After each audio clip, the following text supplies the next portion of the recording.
Vamos ver então, Apocalipse capítulo 20. Só relembrando, irmãos, que eu acho importante a gente ter em mente quais são os ciclos de Apocalipse. Primeiro ciclo, 7 igrejas. Segundo, 7 selos. Terceiro, 7 trombetas. Quarto ciclo, as bestas. O quinto, 7 taças. E o sexto ciclo, que é a queda da Babilônia, da grande cidade da Babilônia, da grande meretriz. E agora adentramos no último ciclo, que é o novo céu e a nova terra. Em todos os ciclos, nós vimos Deus apontando o pecado, Deus mostrando a respeito do juízo, seja momentâneo, ou seja, o juízo final, principalmente nesses dois últimos ciclos, o sexto e o sétimo, ele foca mais no juízo final.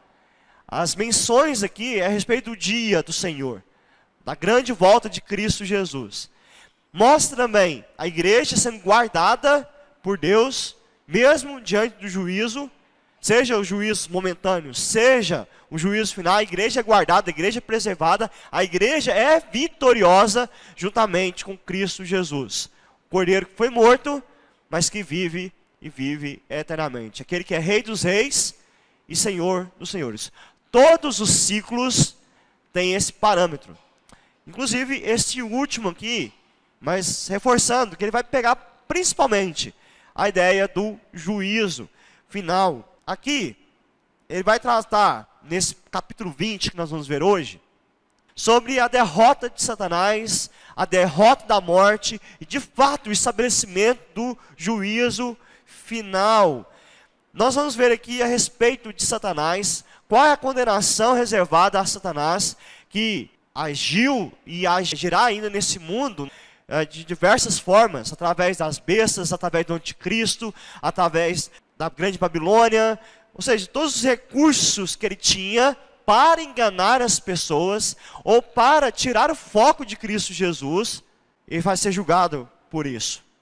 E aí vamos entrar num detalhe aqui também, depois nós vamos ver um gráfico, uma tabela, a respeito do milênio, que vai estar nesse texto aqui, que é motivo de grande discussão entre os teólogos. Há pelo menos 4 linhas de interpretação. Nós vamos ver cada uma delas aqui e entender qual que se adequa melhor ao contexto aqui de Apocalipse. Então vamos lá, capítulo 20, versículos de 1 a 3 primeiramente. Então vi descer do céu um anjo que tinha na mão a chave do abismo e uma grande corrente. Ele segurou o dragão, a antiga serpente, que é o diabo, Satanás, e o prendeu por 1000 anos. Lançou-o no abismo, fechou-o e pôs selo sobre ele, para que não mais enganasse as nações até se completarem os 1000 anos. Depois disso, é necessário que ele seja solto por um pouco de tempo. Então vamos entender algumas coisas aqui. João vê um anjo descer no céu com uma chave do abismo, que é a chave do inferno, e uma ideia de uma grande corrente aqui, para segurar o dragão, que é a antiga serpente, que é o diabo, que é Satanás, e prendeu o diabo por 1000 anos. Primeira ideia aqui é uma restrição do poder e da ação de Satanás. Quando você prende alguém, você está fazendo isso. Na ideia de corrente, então, a pessoa ela é limitada. O ser preso ali, ele é limitado. Ele tem uma certa liberdade, mas é limitado. O que nos é dito aqui é que Satanás ficou nessa condição quando o anjo o prende. E aqui é dito depois, no versículo 3, que ele é lançado no abismo, é fechado e selado. Ou seja, a ideia de um documento que ele é assinado, selado e entregue, completo. Que será feito a Satanás, foi completo. Ou seja, a prisão dele é real. Agora, o que a gente tem que entender é que é os 1000 anos. Esse é o ponto. Do que se refere a ser preso por 1000 anos? Já adiantando para os irmãos aqui, a ideia de diabo estar preso por 1000 anos é no contexto de Apocalipse, 1000 é simbólico. Não são 1000 anos literais, mas indicam uma era, um tempo. Quando a gente fala de 1000 anos aqui, a gente vai entender o simbolismo de algo completo, algo perfeito em Deus. Algo que o Senhor estabeleceu por completo. Daqui a pouco nós vamos ver no gráfico o que simboliza esse 1000 anos, exatamente. Mas aqui diz assim, que ele foi preso por 1000 anos, e Satanás, então, ele não iria mais fazer o quê? Enganar as nações até completar os 1000 anos. Pois é necessário que ele seja solto por um pouco de tempo. Foi preso para que não enganasse as nações. Por quê? Porque as nações deveriam conhecer a palavra de Deus. Vamos ver 2 textos aqui, Mateus 28, versículos 19 e 20. Jesus, despedindo os discípulos, ele diz assim: portanto, vão e façam discípulos de todas as nações, batizando-os em nome do Pai, do Filho e do Espírito Santo, ensinando-os a guardar todas as coisas que tenho ordenado a vocês, e eis que estou com vocês todos os dias até o fim dos tempos. Então, vão e façam discípulos de todas as nações. E lá no Salmo 2, versículos 7 e 8, o rei diz: proclamarei o decreto do Senhor. E ele me disse: você é meu filho, hoje gerei você. Peça, e eu lhe darei as nações por herança, e as extremidades da terra por sua possessão. Aqui um salmo messiânico a respeito de Cristo Jesus, aquele que teria as nações em suas mãos. Então, o evangelho passaria a ser pregado em todos os povos, em todas as nações, todas as línguas, todas as raças, no tempo determinado por Deus. Ou seja, daí a gente já começa a entender que esses 1000 anos trata-se da era evangélica, da ascensão de Cristo até a volta dele. Esses são os 1000 anos. E durante esses 1000 anos, na era evangélica, Satanás está preso. Nesse exato momento, então, Satanás está preso, porque ele não é capaz de enganar as nações como um todo. Ele engana pessoas, ele seduz pessoas hoje, ele age hoje, porém, a ação dele é limitada pelo próprio Deus, para que o evangelho possa ser pregado. Essa é uma perspectiva que nós denominamos como uma perspectiva amilenista, ou milênio realizado. Nós vamos ver com mais detalhes a respeito disso, para entendermos a ideia dos 1000 anos. Nós temos 4 perspectivas a respeito do que pode representar esses 1000 anos. Na verdade, temos até algumas outras variantes, mas vou destacar essas 4 aqui. A primeira é o que a gente chama de pré-milenismo pós-tribulação, ou pré-milenismo histórico. O que ele diz? Que depois que Cristo foi crucificado, morto, sepultado, ressuscitou, foi assunto aos céus, começa a era cristã, e pouco antes da segunda vinda de Cristo, vai acontecer a grande tribulação. Haverá uma grande tribulação. E aí Cristo vem, logo no final dessa grande tribulação, para reinar sobre a terra. E aí, nessa segunda vinda de Cristo, o anticristo é julgado, os justos são ressuscitados, aí que Satanás é preso. Satanás é preso quando Jesus volta, e o reinado de Cristo começa aqui na terra, que aí é o reinado de 1000 anos. Então, quem tem essa perspectiva entende esse texto de Apocalipse como a prisão de Satanás, como a volta de Cristo já. Então Cristo vem e é preso Satanás, e Cristo reina, um reino de paz sobre a terra durante 1000 anos. E até que vem, pouco antes do juízo final, Satanás é solto, ocorre uma grande rebelião contra o povo de Deus, contra Cristo, a ressurreição dos ímpios, e aí vem o juízo. Essa visão é uma das mais antigas, porém já não é tão aceita hoje em dia no meio evangélico. Poucas denominações creem nesse tipo de milênio. A segunda, essa sim, essa é a mais popular. Começa a era evangélica, é o pré-milenismo dispensacional pós-tribulação. Então, o que quer dizer isso aqui? Ele coloca assim, tem uma segunda vinda de Cristo, só que parcial. Ele não vem completamente até a terra. Ele vem até uma parte dos céus e a igreja vai ao encontro dele nos ares, que é o famoso arrebatamento. Então a igreja é arrebatada e aí vem a tribulação, a grande tribulação. Parte da igreja não vai passar por essa tribulação, porque qual que é o entendimento de alguns? Que nem é toda a igreja que vai ser recolhida. É os crentes fiéis. Aquele crente meia boca, aquele crente assim, ele fica para ser testado durante a tribulação. Agora o crente fiel, ele é arrebatado, e esse restante, juntamente com os ímpios, eles passam por 7 anos da grande tribulação, na qual o anticristo aparece.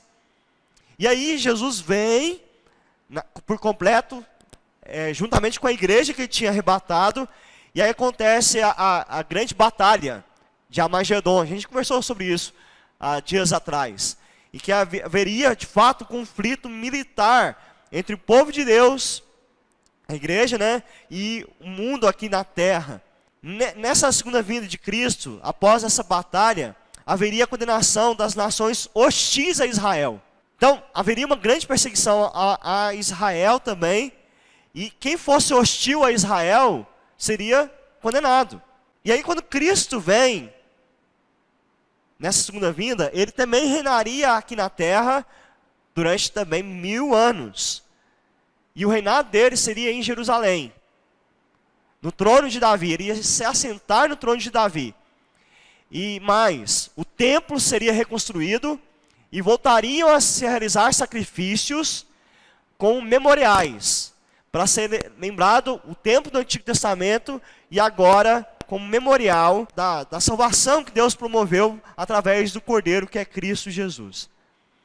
Então, tanto o primeiro pré-milenismo, como pós-tribulação e o dispensacional, eles creem nesse reino terreno de Cristo aqui na terra.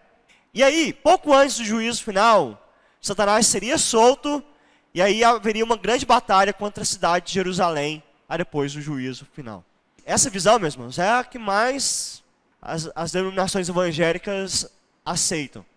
Tem razões para isso. Primeiro que, se a gente olhar, essa visão que nos chama atenção. Ela tem mais movimentos, ela tem mais ações, ela tem mais histórias, ela dá enredos de filmes. Tem uma série que se chama Deixados para Trás. Vocês irmãos já viram. É exatamente essa visão aqui. A perspectiva do arrebatamento, da grande tribulação. No filme lá mostra crentes aqui, aqueles que eram meia boca, se arrependem de fato, outros se convertem quando vem o arrebatamento, mas passam pela tribulação, e aí tem conflitos, tem guerras. Nos chama atenção. Um outro aspecto também é a divulgação dessa visão foi muito forte, principalmente nos Estados Unidos, no final do século XIX para o século XX, em que houve uma grande explosão pentecostal, por exemplo. E aí isso foi divulgado. E as pessoas começaram a olhar para essa perspectiva. Qual que é o problema? Olhar para essa perspectiva é olhar para o Apocalipse e interpretar o Apocalipse de forma completamente literal. É isso que a gente viu lá no começo. O Apocalipse não pode ser interpretado assim. Ele é um estilo literário que ele é repleto de simbolismos. Ele não trata a realidade como ela é, ou exatamente como vai acontecer. Ele traz as ideias dos acontecimentos. A terceira aqui é a chamada pós-milenismo, uma era cristã, mas pouco antes da volta de Cristo, 1000 anos, exatamente, literalmente 1000 anos antes da volta de Cristo, haveria um grande avivamento. Tanto que ele nem coloca grande tribulação aqui, ele nem dá tanta ênfase à grande tribulação. Então haveria o Espírito Santo, ele iria convencer muitos, e seria um período de grande paz sobre a terra, durante esses 1000 anos, e aí Cristo voltava com o juízo final. Então ele entende que o Satanás vai ser preso 1000 anos antes da volta de Cristo Jesus. Mais ou menos por aí. Essa visão não é tão comum. A quarta, que é o amilenismo, ou como alguns gostam de chamar, de milenismo realizado. O amilenismo, ele vai entender que o milênio já está estabelecido, que é desde a ascensão de Cristo até a sua volta. E durante esse período, Cristo já reina. Ele já reina com os santos no céu e reina sobre a igreja. Nesse período, a igreja já passa por tribulações. Nós vimos isso. Desde as cartas do Apocalipse, a gente já vê lá tribulações. É claro que a gente já está dizendo aqui também, que com o passar da proximidade da volta de Cristo, as tribulações vão aumentando. Mas a igreja já passa por tribulações. Nesse aspecto, então, de fato, Satanás já estaria preso. E ele seria solto pouco antes da volta de Cristo Jesus. Por um pouco tempo, como diz aqui. Porque os irmãos vão lembrar que em vários desses ciclos, nós vimos uma época que a igreja parecia morta. Lembra da cena das duas testemunhas? Lá na praça da cidade, mortas lá. E as duas testemunhas representam a igreja. Como se o mal tivesse vencido. É mais ou menos essa ideia. É quando Satanás de fato vai ser solto novamente para enganar as nações. Porém, é por pouco tempo. Porque Cristo já está para voltar. Enquanto isso acontecer. Essas são as 4 visões. Então, nós como reformados, nós olhamos mais para essa perspectiva amilenista. Todos esses, o princípio é o mesmo. Qual o princípio fundamental? Que Cristo vai voltar e que haverá juízo. Ponto. Todos esses têm. Não há discordância nisso. Então, se seu irmão de outra denominação pensa diferente a respeito disso, não tem problema nenhum. É questão de interpretação. Mas o fundamental está lá, que é a volta de Cristo e o juízo final. Nisso todos concordamos. Então, o que a gente está trazendo aqui é essa perspectiva da relevância que a gente vai dar para esse aqui, um todo. Porque a ênfase aqui é que Satanás, de fato, tem a sua ação limitada por um tempo, ele é solto, mas há a derrota dele, que vai vir aqui agora, versículo 4. Vi também tronos, e nestes sentaram-se aqueles aos quais foi dada a autoridade para julgar. Vi ainda as almas dos que foram decapitados por terem dado testemunho de Jesus e proclamado a palavra de Deus. Estes são os que não adoraram a besta, nem a sua imagem, não receberam a sua marca na testa e na mão, e viveram e reinaram com Cristo durante 1000 anos. Os restantes dos mortos não reviveram até que completassem os 1000 anos. Essa é a primeira ressurreição. Bem-aventurado e santo é aquele que tem parte na primeira ressurreição. Sobre esses, a segunda morte não tem poder. Pelo contrário, serão sacerdotes de Deus e de Cristo, e reinarão com ele os 1000 anos. Então aqui, ele vai mostrar o cenário da igreja, do povo de Deus. Como que o povo de Deus está diante dessa situação, desse reinado de 1000 anos, dessa prisão de Satanás. O primeiro aspecto que é colocado aqui, que os mártires, aqueles que sofreram por causa do evangelho, que morreram, na verdade estão vivos. O texto é muito claro a mostrar que aqueles que foram mortos por causa da palavra de Deus, estão vivos juntamente com o Senhor e têm autoridade para julgar. Estão reinando com Cristo Jesus. Lá no capítulo 3 de Apocalipse, a gente vê essa promessa. Apocalipse capítulo 3, versículo 21. Ao vencedor darei o direito de sentar-se comigo no meu trono, assim como também eu venci e eu me sentei com meu Pai no seu trono. Então, estes fiéis ao Senhor estão com Ele, reinando. Esses que sofreram estão juntamente com o Senhor. Por quê? Porque foram fiéis. Porque não serviram a besta, não adoraram a besta. Eles viveram e reinaram com Cristo durante 1000 anos. Essa é a área evangélica. Aqueles já estão mortos, já estão reinando com Cristo, já estão em vida. Interessante aqui, os santos morrem uma única vez. mas ressurgem 2 vezes. Os ímpios ressurgem uma vez, porém morrem 2. Os santos, eles morrem. Esses aqui morreram, o relato. Os crentes morrem. Mas o crente morre uma vez. Ele morre a morte física. Mas ele ressurge 2 vezes. 2 ressurreições do crente. A primeira é da morte espiritual, que ele já foi concebido. E a ressurreição do corpo, que haverá ainda. O ímpio, ele ressurge uma vez, que vai ser na ressurreição de todos por juízo.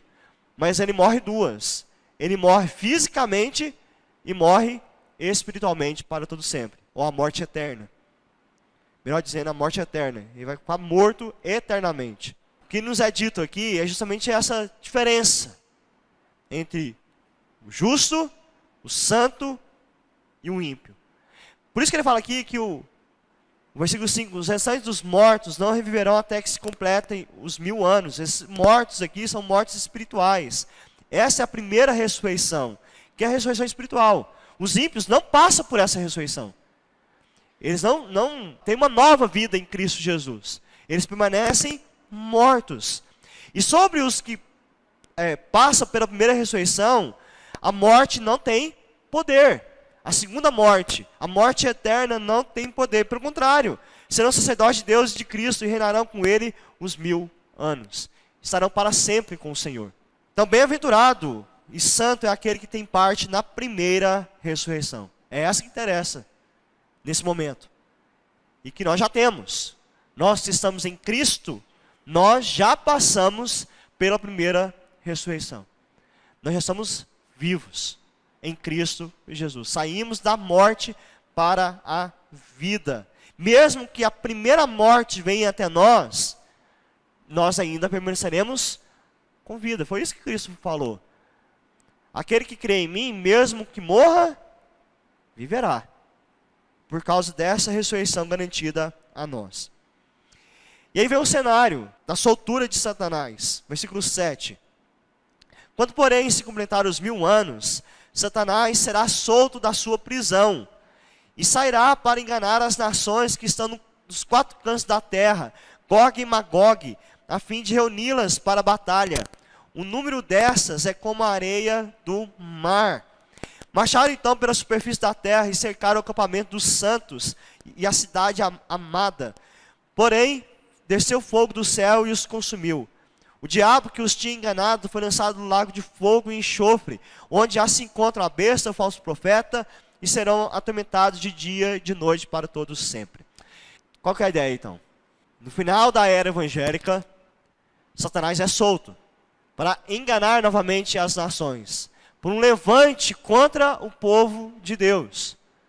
E aqui ele descreve um cenário de batalha, mas a gente já viu isso em alguns outros momentos, que não é uma batalha literal, não é uma batalha física, mas é uma batalha espiritual.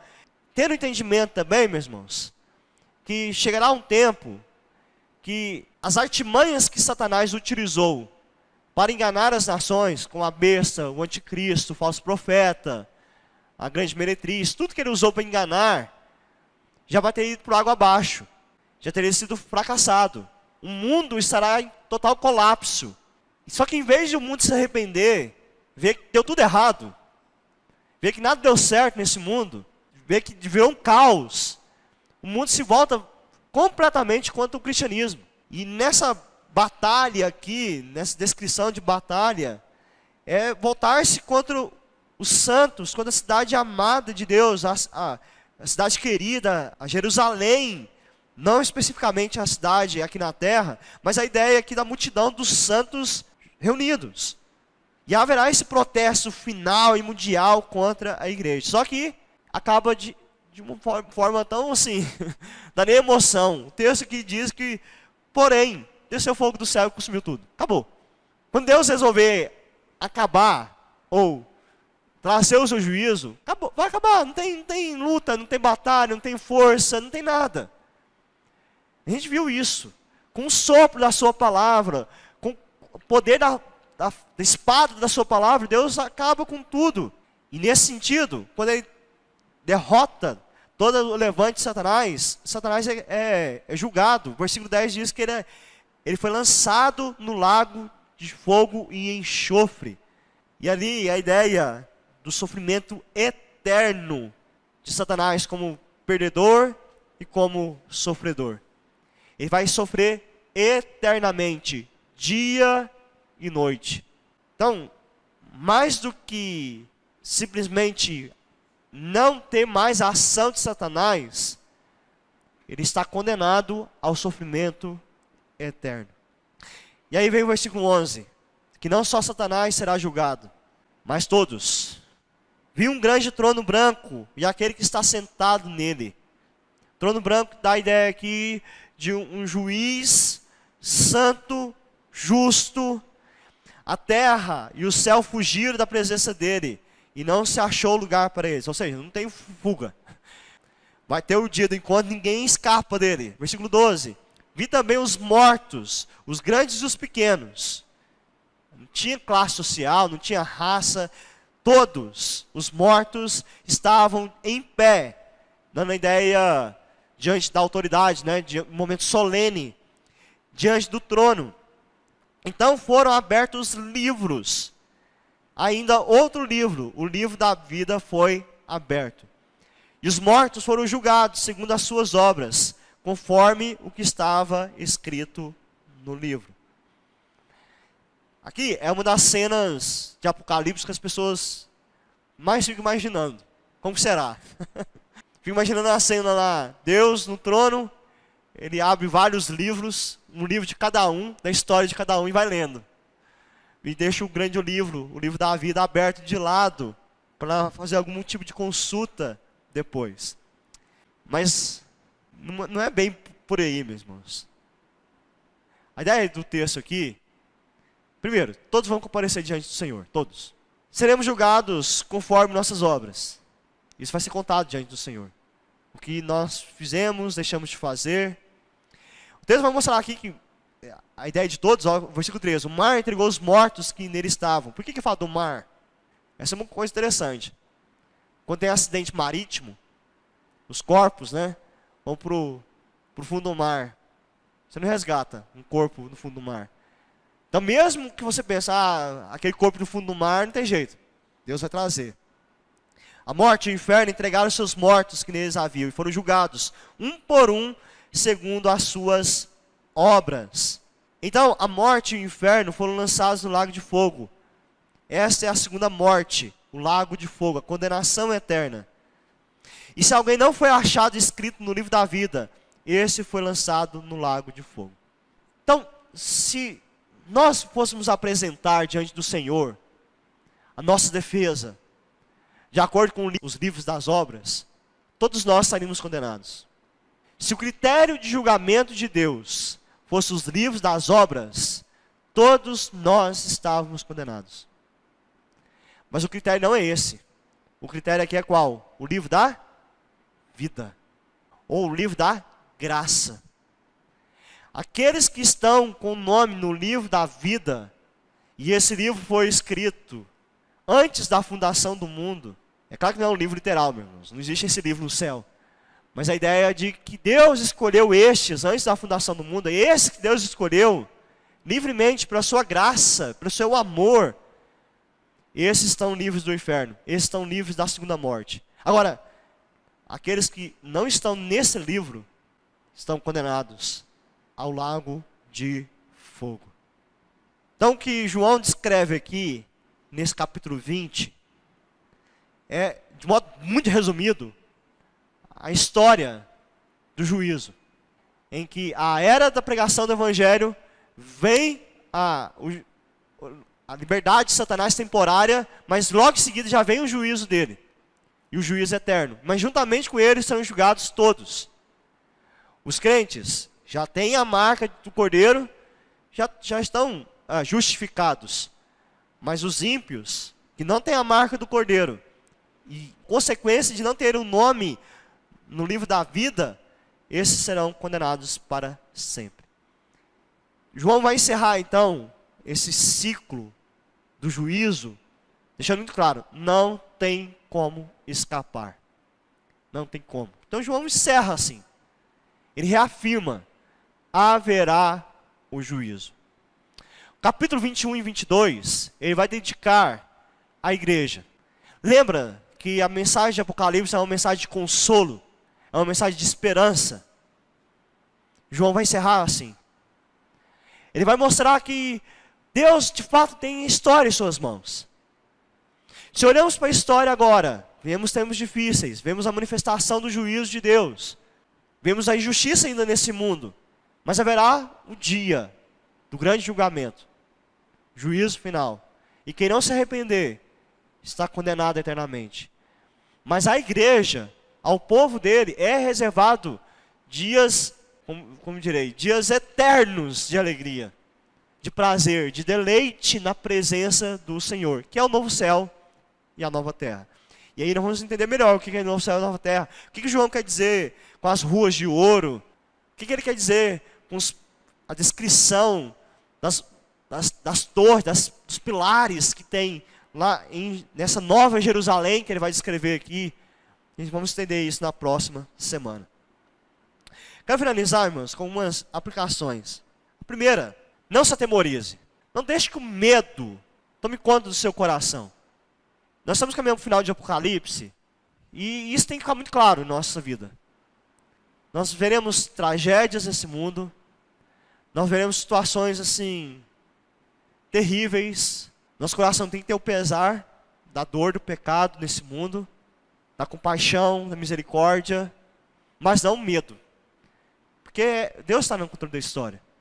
Ele está manifestando o seu juízo, apontando para o dia final. E o dia final para nós não é de temor, mas é de alegria. Porque nós não vamos querer fugir da presença do juiz. Nós vamos querer estar na presença dele. Segunda aplicação: prega o evangelho, meu irmão, minha irmã. A nossa função aqui nessa terra é essa: pregar o evangelho. Nós temos 1000 anos para pregar o evangelho. Nós não temos tempo a perder. É pouco tempo. A sua participação aqui é para pregar o evangelho. Falar, viver, em todas as áreas da sua vida. Divulgar a mensagem da salvação. E terceiro, viva em fidelidade ao Senhor. Não basta se denominar crente. Tem que viver. Lembra que há um livro de obras de cada um de nós? Não é que essas obras vão te garantir a salvação ou não. Mas imagine isso. Deus abrindo o livro de obras da sua vida. Vai alegrar o coração de Deus? É como um filho que quer apresentar o boletim para o pai. Um bom filho, né? Para o pai e para a mãe. Ele quer apresentar um bom boletim. Ele sabe que o pai e a mãe vão amar do mesmo jeito.